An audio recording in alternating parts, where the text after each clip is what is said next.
Hello awesome people, what is going on? It is BradPhusion here and welcome back to another Phusion Industries video, where today I'll be showing you guys a ship I wasn't really intending on making a video of, but it turned out to look rather nice anyways, and I thought some of you guys might appreciate it as it is, in a sense, survival ready. Now today's ship is going to be called the Tauris Transporter, and by transporter I mean transporter of cargo. In other words, it's a space truck essentially, and I kind of like how this thing turned out, so again, I'm going to be doing a video on it. So the Tauris Transporter is, again, a hauler of sorts. The name Taurus comes from the simple fact that it's got these two large thrusters in the front here, which is used for deceleration, but they kind of look like horns, so I thought it was kind of suiting anyways. And plus the color and the name I just feel suits it anyways. So on the front here we have a glass cockpit. Now note that there isn't any oxygen flowing through the ship, however there is oxygen flowing into the seat that you see here. Now, I was thinking of doing it, having oxygen flowing through it, but there were a few issues and stuff, trying to get actual airflow to flow through a small ship of this nature, so I've kind of let that out for now, but if they ever do fix it so it does work through small ships, I will obviously re-add it again, which is why it was originally designed in the way it is, but I have made it so it is still survival compatible anyways.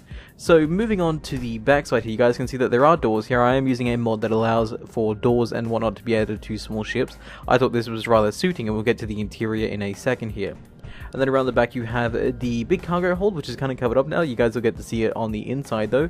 And then you have the amazing amount of thrusters that I've managed to put on the backside here, and you guys can see that some of these are turned off. Now, for the most part, the Taurus will be using 2 thrusters, but you can extend that up to using 6 if you need to get in and out of somewhere extremely fast. These thrusters do consume a lot of power, so it does have 2 large reactors, and I'll get to them in a second as well. And obviously, you have your connector on the base side, which I'll show you guys in a second. So let's go up onto the interior here. So you just jump up, and then you open up the door, and here we have the interior. Now this is, again, it was made to be pressurized, so that's why we have doors everywhere. So for example, if the cargo hold comes under attack, you can just simply close up this door, and you won't have to worry about any oxygen being vented anywhere. But anyway, this is the main cockpit view. This is what you have when you sit inside the Taurus. This is the view you get, quite a nice view. It was kind of inspired by one of the cargo ships from Elite Dangerous called the Type 9, at least with the thrusters on the front side. Was it Type 9 or Type 7, I think it was. I think it was actually the Type 7 that had these gigantic thrusters on the side that I kind of really liked the look of. So I kind of copied it in a sense, and I also wanted it to be rather fast at decelerating, and those thrusters did the job quite well. You can still see them if you come out here. You can see where the end of the thruster actually is, and that's how large they actually are. But I've tried to incorporate it as best as I could inside of the ship here. And again, the interior lights are part of the mod that adds small ship blocks to, large ship blocks to small ships. So yeah, and then you have like a small little area around here. I was thinking of adding seats in case you were transporting people. I just never actually got around to putting them down. So if I quickly go over here and go to seats, I can actually, yeah, I can put down a few passenger seats. Again, I was going to do this, I just never actually got around to adding them in. But there you go, there's some passenger seats in case you actually need to take passengers. Maybe you'll take a few officers with you that might defend the ship, like security of sorts.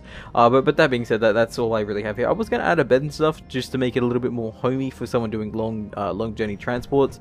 But I don't know, I didn't really think about that, honestly. I mean, that's why these rooms were here, but I never really added anything to them, because Space Invaders doesn't really have too much in terms of aesthetic blocks or interior kind of homey decoration. I know there's mods for it, but there isn't too many to select from that at least would suit this scenario.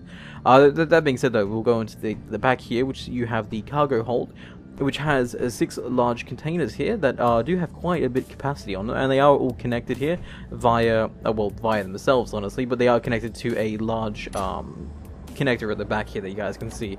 And here's one of the large reactors that I just kind of put here. It doesn't look too bad honestly, and then you have one on the back side that you guys can't actually see.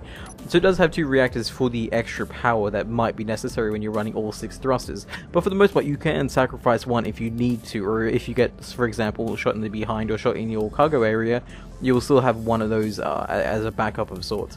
But anyway, let's take this thing for a fly, and I'll show you guys its docking and everything just to make things a little easier for you guys.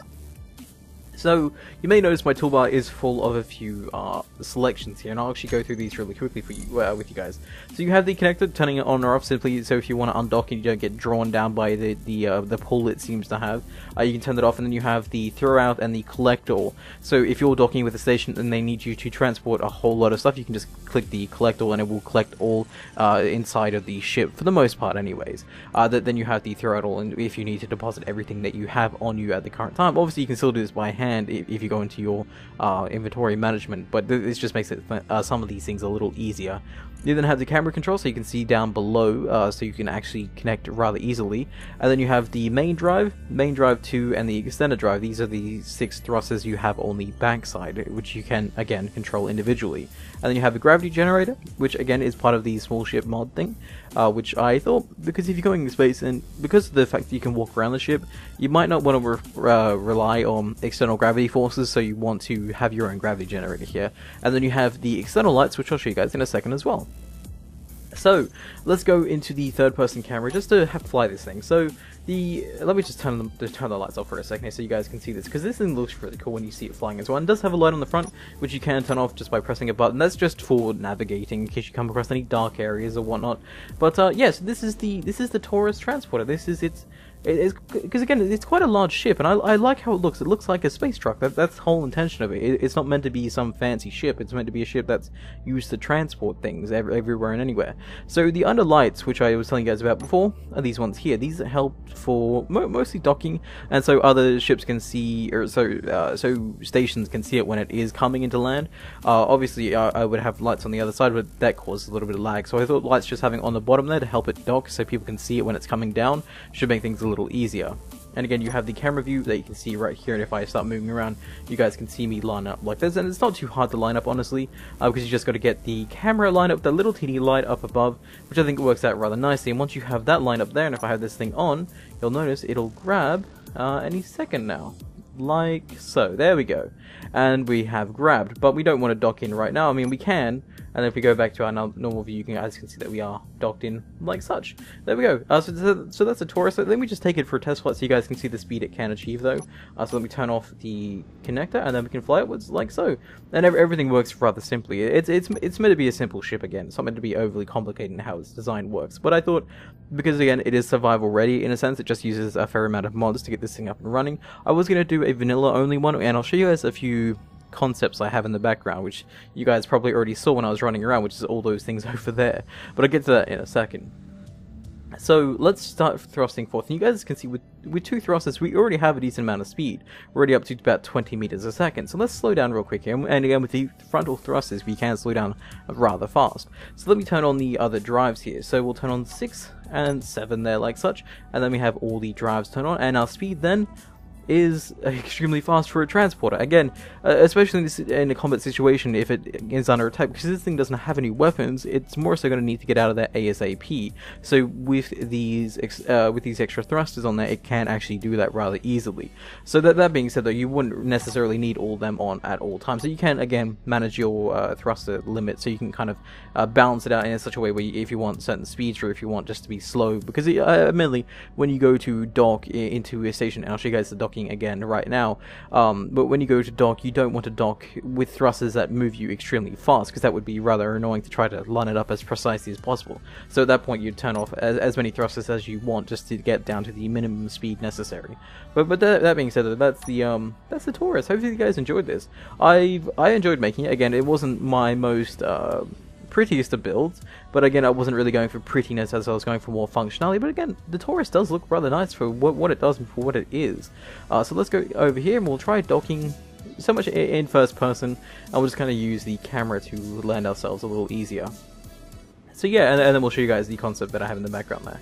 So come down here like such, and then what we'll do is we'll go into the camera view, which you can see here, and then we'll line up with the connector like so. And again, it's really that easy with this ship. There's nothing too complicated with it at all. So yeah, that's the Tauris Transporter. I'll put it up on the workshop for you guys, and I'll have a link to all the mods necessary, and I'll show you guys that in a second as well. So there we go. There's us docked, and let us get out of the seat here. So there we go. That is the Tauris Transporter in all its glory, and again, you can close this door like such. I forgot to do that initially. But yeah, so there we go. That's the Tauris Transporter. I kind of like it. I think you guys might like it as well. But there we are. Docked and everything. Perfect. Okay, so originally I was going to start off with a small ship, which is what I have over here. This is a really, really small transporter. Kind of similar concept as what I was doing over there before. But this one is a lot smaller, so I don't think I'll be doing too much with this. It didn't look right to me, because it felt too stripped, it felt too ugly, honestly. It just didn't feel right, so I decided to move on to using something that was a little bigger. So then we have, you know, this is still the same concept as just over there. This one here is just uncolored and whatnot. But yeah, I just didn't like how these turned out. They looked a little funky, they didn't really feel too right to me, and I didn't even finish off the back end here. I originally had it, actually. I don't think I still have the one laying around that does this. Here we go. I originally had it so that the connector was something that would fold away inside of the ship here. That was not a bad idea, though it was really hard to kind of get it to hide away and whatnot. I mean, and again, using parts like this on a small ship doesn't necessarily make it fly too well. It kind of feels a little wonky to fly around with. But that was the original idea I had. But I like the Taurus. I like how it turned out. And to be honest, it looks like a large ship, or a large small ship, if that makes any sense. To me, it looks aesthetically pleasing, so, I mean, there's that going on there. And then over here, you have me messing around with a kind of modular system of sorts. So, this was me just playing around with the containers, and then you had this ship here, which is extremely simple, but I think it gets the job done. You can see a bunch of them over here connected to what was going to be a station of sorts. So you can just imagine there being a large station at one end of this, kind of acting as like a main ship, and then all of these smaller ones just come in, they can dock, they can connect, and they can unload all their resources all at once, like you see here. The only issue I have with that is that the merge blocks and the connectors kind of stick out a little, so it doesn't really look right. So I never finished off with this concept too much. But, I mean, that is what it is. So what I was thinking of doing, instead of just uploading the Taurus itself, I'll upload this world, just in case you guys want to mess around with these other things as well. But I'll also upload the Taurus as an individual ship. That way, you guys don't really need to worry about so much figuring out what mods are needed, even though I will have them in the description as well. And some of these aren't actually connected here, but they are all connected anyways, through the actual containers themselves. But yeah, that being said, let me know in the comments down below what you think of the Taurus itself. So this is the main thing I wanted to show off in this video, was the Taurus. But yeah, I like how it turned out, so let me know what you guys think in the comments down below, and I will see you guys next time. Thank you guys for watching, and stay awesome, everyone.